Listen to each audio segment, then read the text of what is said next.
Okay, when I was in the Navy in Norfolk, Virginia, it was always nice if you could get home, but if you got off the ship at 4 o'clock on Friday afternoon, it was a long way to Portsmouth because it was 12 hours, and I did not have a car down there because Barb was back here. So one day I thought I would try hitchhiking. And I don't recommend hitchhiking for anybody. So I was walking down the pier and I thought, well, if I had had my car, and a lot of guys did, they would get 3 or 4 guys going to close to where they live and they would split the gas money and they would go in 12 hours to Ohio and then you'd go back 12 hours. And as long as you got back by 7 o'clock on Monday morning, while you were safe. But the military did not recommend going out of the area, which means Norfolk. So I thought, well, I would like to get home. And I was walking down the pier, and this car, a lot of the cars were lined up coming down the pier. If it was a weekend, they were going somewhere. And I noticed this one car had an Ohio tag. And I recognized by the plaque around the license plate, sometimes car dealers, they would put these little frames, that it was from Dayton, Ohio. So there was 3 guys in it, and I hollered and I said, hey, are you guys by chance going to Dayton, Ohio, going home for the weekend? Yeah, sure. I said, well, I'd like to go to Portsmouth, and what's the chance of riding with you? Fine, fine, get in. So I got in the car. I did not know who they were or anything, and that was the stupidity. So, but anyway, we were headed for Ohio. And we got down around Lynchburg, Virginia, and they were going to pull in and get some gas. But between Norfolk and Lynchburg, Virginia, I did not realize that they had bottles of whiskey underneath the front seat. And the minute we left the Navy base, why, the bottles came out and they were drinking. Well, I did not like that, and I thought, I'd like to get out of this place. So when we pulled in Lynchburg in the gas station to fuel up, I said, gentlemen, I'm going to try to get back to Norfolk. I'm going to hitchhike back to Norfolk, but I don't approve of the drinking, and I am parting ways. I thank you for this far, and I really didn't know what I was going to do. And I'll tell you, it's scary when you're in a strange town in the middle of the night and the dogs are barking and there's no traffic. But I was stuck in Lynchburg, Virginia. So I was out there, and it was in the fall of the year. It was cold, and I had my dark uniform on. I had my pea coat with my white hat, and I stood there for about 2 hours, and nothing was going by. Well, here came a semi, and I was standing out there. I was sitting underneath a tree in the guy's front yard, and nobody was up, nobody was around, there was no traffic. Well, this semi guy saw me and he stopped. And he said, where are you going? I said, I'm trying to make it to Ohio. Well, he said, I'll tell you what. He said, I am a military guy. I'm out of the service now. I'm a truck driver. And he says, I don't like to pass people up on the road because I used to hitchhike. He says, come on, hop in. He said, I'm going down the road about 50 miles. And he says, I will give you a ride, but I'll have to let you out when I get to go into the city, the corporation line, because I cannot haul people, but they know we do, but nobody checks us. So he hauled me there, and he let me out in this little town. I don't even remember what it was. And I got out, I thanked him, and I stood there in the middle of the night, nowhere, had no idea where it was, scared to death, dark, no traffic, and I stayed there and I thought, I'm going back to Norfolk. I'm going to try to catch a ride back to Norfolk.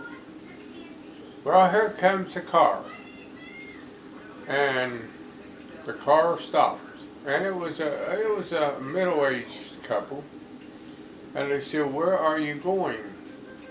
I said, "I'm trying to make it to Portsmouth, Ohio." They said, "Come on, we'll give you a ride." I said, "Where are you going?" He said, "We're from Circleville." And I said, "Well, the Lord sure answered my prayer." So I got in the car. They were nice people, and I took a chance. Every time you take a chance. So we were riding along, and he was talking. And he says, "The first thing I want to tell you," he says, "we have a son in service. And that's where we're coming from. We are visiting." He says, "Second of all," he says, "I don't know you, you don't know me, and it's risky out by yourself in a strange area. But," he says, "I want to tell you, I am a preacher." He said, "I'm a preacher. I have a church in Circleville." And he says, "You have no fear whatsoever. If you want to go to sleep, go ahead and go to sleep, because I'm a man of my word." So I thought, well, that certainly is encouraging. But I stayed awake and I talked to him. Well, anyway, we hit the West Virginia Turnpike. Now, the West Virginia Turnpike is about 70 miles in length, and on each end they have what is called a glass house. A glass house is a fancy restaurant that you can, when you get ready to get on or get off, they have good food. So we hit the West Virginia Turnpike. He said, "I bet you're hungry." I said, "Well, I haven't really eaten because I left before chow time." He said, "We're going to stop here and I'm going to buy you your supper." So we went in and we ate. And when we hit the turnpike, I was dead tired because I was cold and it had been a long day and I was all by myself and I was scared to death because that's one of the few times I ever hitchhiked. So I fell asleep in the back seat. And pretty soon, why, they let me sleep. And it wasn't too long until we were close to Huntington, West Virginia. Because Turnpike, we got to Charleston and everything, and he woke me up. And he said, "Whereabouts in Portsmouth do you live?" And I told him. And so they were going to come in and hit 23 and go north to Circleville. So we got in Portsmouth and I directed. We came down 11th Street, 52, and he turned north. And I said, "We'll pass a hospital." And I said, "I live right up the street." And I said, "Let me off and I'll walk up." He says, "No way." He said, "We're going to take you to the door." So he took me to the door and let me out. And I thanked him. And I wanted to remember who he was because I wanted to someday go to Circleville, but I forgot the name. I never wrote it down. But the good Lord was with me all the way. That was a scary adventure. That was the first time I'd ever hitchhiked. And I'll tell you, I started out with some tough guys, but I got out, I got the truck ride, and I ran across the man of God. And they were a beautiful couple. They fed me, they told me to sleep, I took a chance, they took me right to the front door. Well, anyway, it came Sunday, and I had to get back to Norfolk. And I thought, how in the world, didn't have a car, and I wasn't going to chance hitchhike because I had to be back aboard the ship at 6 o'clock Monday morning. So at the last minute, Mom says, go down, said, here's money for your railroad ticket. Go down and we'll take you down at 11 o'clock in the morning. The Powhatan Arrow, which was a streamlined train for Norfolk, it went from Cincinnati to Norfolk. And so I got on and I got in Norfolk at 11 o'clock, 11:30 that night. That was Sunday night. And I got a cab and went to the Navy base. And that's how I got back to Norfolk. But I never, ever hitchhiked again. That did it.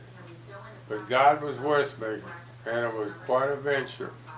And I'll tell you, when you're standing in a strange town with dogs barking at you, no traffic, nothing going on, and you're by yourself, it's scary.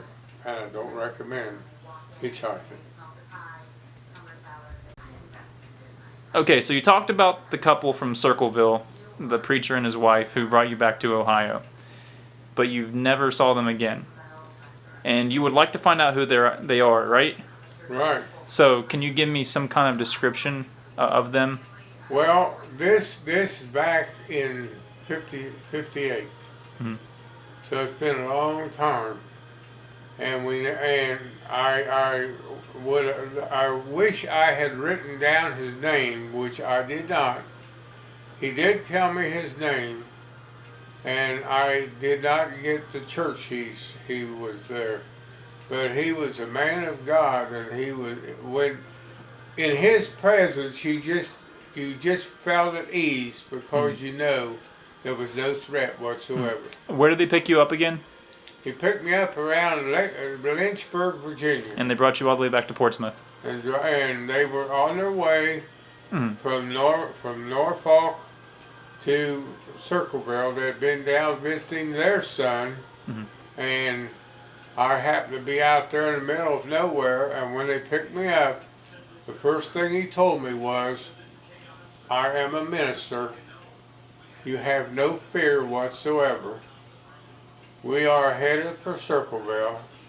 We're going through Portsmouth, and we're just glad we can give you a ride.